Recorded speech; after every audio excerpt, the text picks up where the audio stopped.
එනකොට මේතෙක් පවත්වපු බොහෝ විෂයන් වල අපි ලකුණු දීමේ පටිපාටි සකස් කළ අවසන් ඒ ප්‍රධාන පරීක්ෂක රැස්වීම අපි පවත්වලා අවසන් ඒ අනුව අධීර කීපයක් යටතේ යැගීම් කටයුතු අපි සංවිධානය කරලා තිබෙනවා. ඉතින් පළමු අධීරේ අපි යැගීම් කටයුතු ජනවාරි 2 වෙනිදා අපි ආරම්භ කරනවා දිවයිනේ ප්‍රදේශ ගණනාවක ඒ යැගීම් කටයුතු ආරම්භ කරනවා. ඊළඟට අධීර කීපයක් යටතේ නැවතත් ජනවාරි 10 වෙනිදා ඊළඟට ජනවාරි 18 වෙනිදා ඊළඟ අධීර හැටියට පෙබරවාරි 1 වෙනිදා සහ පෙබරවාරි 18 වෙනිදා අධීර කීපයකින් මේ විවිධ විෂයන් වල ඇගීම් කටයුතු අපි ක්‍රියාත්මක කරන්න බලාපොරොත්තු වෙනවා. ඒ අනුව ඊටාම කඩිනමින් මේ උසස් පෙළ විභාගයේ ප්‍රතිඵල ලබා දීමට අපි කටයුතු කරනවා. ඉතින් අර පසුගිය කාල පරිච්ඡේදය තුල ඇතිවෙච්ච ප්‍රමාදය අවම කරගෙන මේ දරුවන්ට උසස් අධ්‍යාපනයට පිවිසීම සඳහා ඒකම යම් යම් පාඨමාලා හැදෑරීම සඳහා ඒ අවශ්‍ය ප්‍රවේශය ලබා ගැනීමට ඒ අවශ්‍ය සුදුසුකම් ලබා දීම සඳහා අපි කඩනමින් කටයුතු කරනවා කියන එක මේ අවස්ථාවේ විශේෂයෙන් සඳහන් කරන්න ඕනේ. අවසන් ප්‍රතිඵලය දෙන්න පාඨමාලා කොච්චර කාලයක් වගේ යයි කියලා හිතනවා. සාමාන්‍යයෙන් උසස් පෙළ විභාගය අවසන් වුණාට පස්සේ මාස 4ක වගේ කාලයක් සාමාන්‍යයෙන් ගත වෙනවා. මම බලාපොරොත්තු වෙනවා මේ කාලේ තවදුරටත් අඩු කරගන්න. මොකද අපි සැලසුම් කරලා තියෙනවා මේ විභාගය වෙච්ච ප්‍රමාදයත් එක්කලා තවත් ප්‍රමාද වීම වළක්වලා ඊටාම කඩනමින් ප්‍රතිඵල වලට යන්න.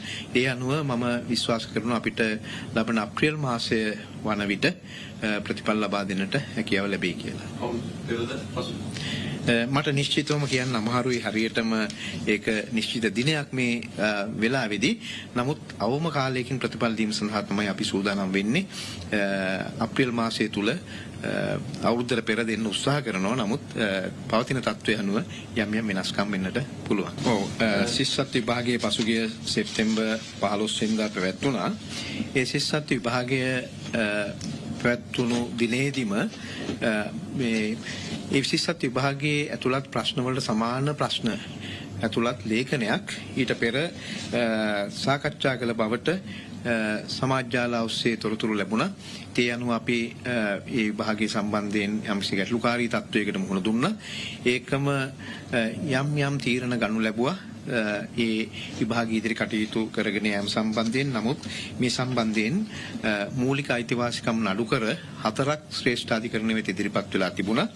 ඒ නඩු 4ම ඒකාබද්ධව අද දින ශ්‍රේෂ්ඨාධිකරණය විසින් ඒ තීන්දුව ප්‍රකාශයට පත් කළා. ඉතින් ඒ පිළිබඳ ඒ ශ්‍රේෂ්ඨාධිකරණ තීන්දුව මේ වෙනකොට මගේ අතට පත් වෙලා තියෙනවා. ඒක පිටු 68කින් සමන්විත තීන්දුවක් ලැබිලා තියෙන්නේ. ඉතින් මේ තීන්දුව තුල විශේෂයෙන්ම මට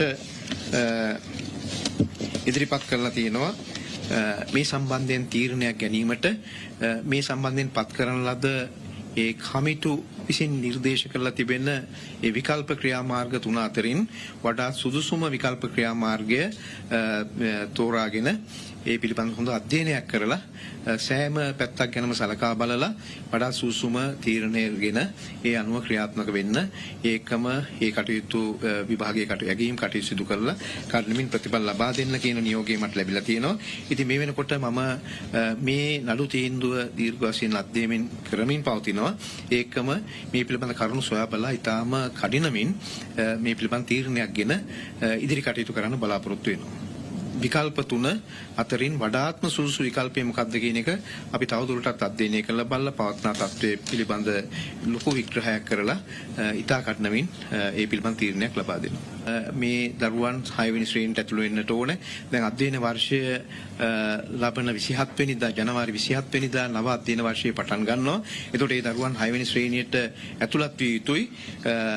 පාසල් ගණනාවක් තිබෙනවා. ප්‍රාථමික පාසල් 3000කට වැඩි සංඛ්‍යාවක්. ඉතින් මේ දරුවන් ඒ කනිෂ්ඨ ද්විතීයික අධ්‍යාපනයේට වෙනත් පාසලකට ඇතුළත් විය යුතුයි.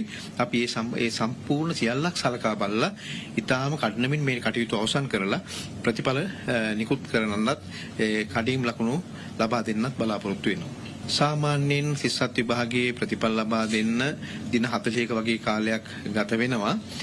මේ වාර හැබැයි උසස් පෙළ විභාගය යන අතරතුර තමයි අපිට උසස් පෙළ විභාගයේ ඇගීම් කටයුතු ඊළඟට සාමාන්‍ය පෙළ විභාගයේ සංවිධාන කටයුතු මේ සියල්ලක් අතරතුර තමයි අපි කරන්න සිදු වෙලා තියෙන්නේ. ඉතින් කොහොම වුණත් අපි මේකට ප්‍රමුඛත්වය ලබා දීලා කටයුතු කරන්න බලාපොරොත්තු වෙනවා.